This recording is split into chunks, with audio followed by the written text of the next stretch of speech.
हाँ जी बिल्कुल मंसूर ढंढ जे बचा बंधन ते जेको आहे सो पाणी जो दबाव वधी वञण खां पोइ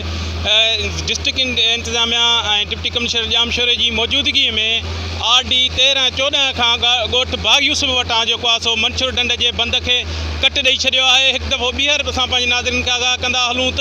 मंसूर ढंढ जे बंधन ते पाणी जे दबाव खां पोइ जेको आहे ॻोठ बाग यूसुफ वटि RD 13-14 ते जेको आहे सो मंसूर बंद खे जेको आहे डिस्ट्रिक्ट इंतज़ामिया डिप्टी कमिश्नर जामशोर जी मौजूदगी में मंसूर जे बचा बंद खे कट ॾेई छॾियो आहे। हींअर जेको मंसूर बंद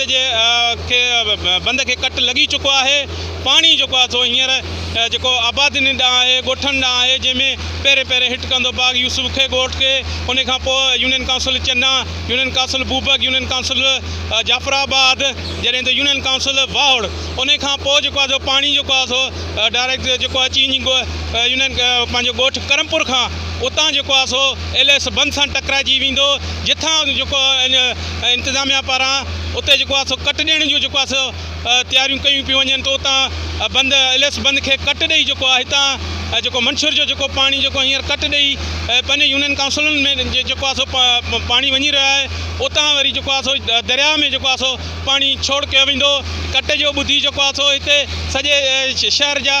शहरी जेके आहिनि उहे वॾे अंग में हिते जमा थी विया आहिनि। पूरी इंतज़ामिया हिते पहुतल आहे ऐं जेको आहे हिन वक़्तु जेको आहे सो कट खे अञा वधीक जेको आहे सो वेकिरो करण जे लाइ कमु जारी आहे।